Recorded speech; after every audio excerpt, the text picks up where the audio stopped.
Hey everybody. Okay, so you gotta excuse my voice first of all. I've been a little sick, but I wanted to do this video today. Younique, in the month of July, they have asked us as presenters to kind of share what we love about Younique, why we became a presenter, and so after a few days of thinking about that, anybody who knows me knows that I like to be funny. I like to entertain people. That's just kind of how I am. So I was trying to think of something really witty and something, to kind of make everybody laugh. And then just a couple days ago, I was thinking, well, how about I show everybody a side of me that you don't usually get to see? It's just a little bit. I'm going to show you the serious side of Vanessa. It doesn't happen very often. So this is a little out of my element, kind of stepping outside of my comfort zone. And I'm going to share with you guys a little bit about why I became a Younique presenter and kind of what was going on at that time in my life. So I have been a presenter, let's see, it was a year in April. At that time, I was actually recovering from hernia surgery that I had gotten during my pregnancies with my babies. So I can thank them for that, I guess. And I was kind of laid up in bed, couldn't do a whole lot, and I was just watching YouTube videos of makeup tutorials. My sister-in-law actually was a Younique presenter at the time, so that's how I kind of knew about Younique to begin with. And I had tried several things, bought several things from her, and I loved everything that I had gotten. So, I was just kind of thinking, well, okay, let me go back even further. I'm kind of all over in this video because I don't really have it planned out, don't really know what I'm going to say, but I just want to share, a side of me that most people don't know about. So let's go back, rewind it to, I was a social worker for almost 6 years. I think I was about a month shy of 6 years. I had my first daughter in, let's see, it was 2012. I have a terrible memory. I had her in 2012. And after I had her, I just could not see myself going back to work. I wanted to be home with my baby.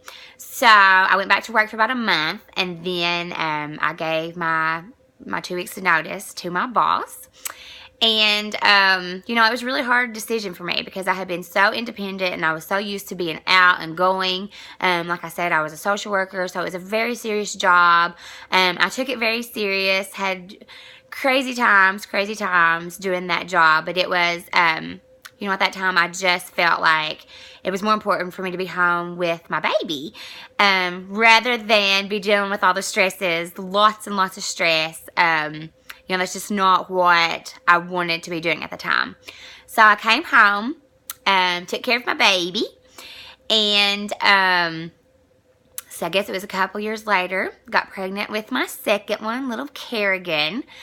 Now, after I had Brinley, I don't know, maybe a combination of being home, changes in my hormones and all that, but I started dealing with some anxiety. I've always had an, anxious side to me anyway, mostly had to do with medical stuff. Had to go into the doctor, had to go into the dentist, just that kind of thing. But after I had Brinley, things kind of changed a little bit. I felt myself more dependent on other people, and I guess it was because, I didn't really go anywhere. Basically, stayed home, took care of my little girl. And then after I had Kerrigan in 2014, I think with that, I had some postpartum issues. My anxiety was worse. It was a really scary time, it's really hard for me to talk about just because, like I said, most people don't know, how tough of a time I went through. I'm still not back to the normal my normal, or what my normal was, prior to babies, but I'm definitely in a much better place than I was. My family was very supportive, though they didn't understand everything that I was going through, because you don't truly understand anxiety. You know, you think of it as just somebody's a little nervous. Well, it's a lot more than that. But so it was a really difficult time, and you know, let's see, I had Kerrigan in December 2014, so it was in April 2015 when I actually signed up with Younique. I was needing something to distract me, I guess, from my thoughts. I needed something else to stress over, even though it's a completely different kind of stress. You know, there's good stress and there's bad stress. I needed something to take my mind off of what was going on in my head. And so Younique was there, and I thought, well, that's going to give me something to do, something outside of the home, something that's completely, you know, unrelated to being a mommy, having babies. I needed something for myself, and that, everybody knows I love makeup. You know, there was times when I was going through all that I would go, you know, several days, maybe a week, not put a drop of makeup on. I just kind of, you know, what was the point? So once I made the decision to join Younique, I started getting all this fun stuff, the makeup in the mail, and got to experiment. And it really helped me to do something for me. But yet at the same time, you know, the money was an incentive too, because that was money that I could spend on myself, or I could spend on my girls. And I was earning that. You know, I was bringing in that money like I used to. So that, you know, that was one of the big reasons that I joined Younique, to give something for me to do as a stay-at-home mom. And still, you know, it was fun. It kept me busy. It's still fun. Keeps me busy. And so, yeah, that's just... it's just one of the reasons that I joined. Obviously, I love the products. What else? There's so many things that I have going in my head. And like I said, I didn't rehearse this or anything. Just kind of thought I would throw this out here. And this is getting really long, so I'll try not to talk too much longer. Oh, well, one of the things about Younique, you know, their mission is to uplift, empower, and validate women. And, you know, from someone who is struggling with anxiety, you know, getting to get out and be with other women and show them ways, you know, to use the products, ways to feel more confident, because there's so many parties that I've gone to, and women have just been like, well, I've never used this, but I'm interested in using it. I don't know how to apply makeup. Well, you know, there are rules, but I'm just like, do what makes you feel good. If you like it, it's going to make you feel good. I know I'm saying a lot. That's how I roll. So, you know, the Younique Foundation, they have a foundation.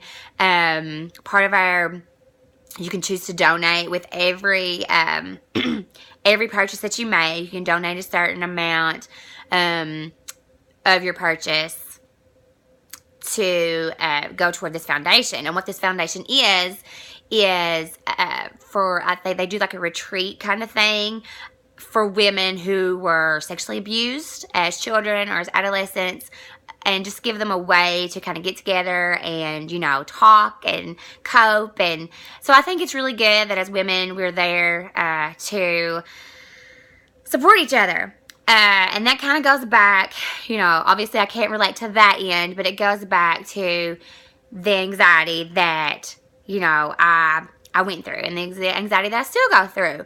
At that time in my life, I felt like I was the only person around, the only person that I knew that was actually dealing with those kind of issues, because people just don't really talk about it. It's just not one of those things, you know, it's not like a physical illness that people are okay with just, you know, saying, hey, this is what's wrong with me.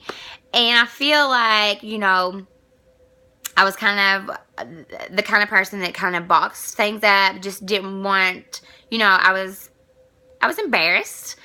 And, you know, for what reason? It was something that I couldn't help.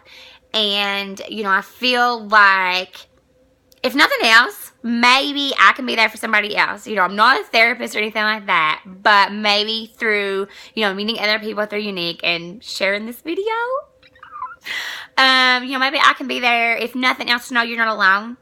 And, you know, don't give up. There's people out there who've been through that.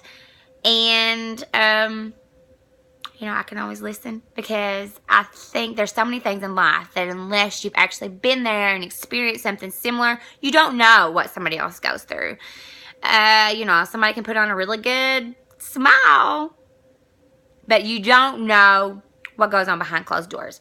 So this video has kind of got longer than I wanted it to, but was just kind of to tell you guys how I got to the point of joining Younique, and to kind of share just a little bit about myself that maybe only close family and close friends really knew.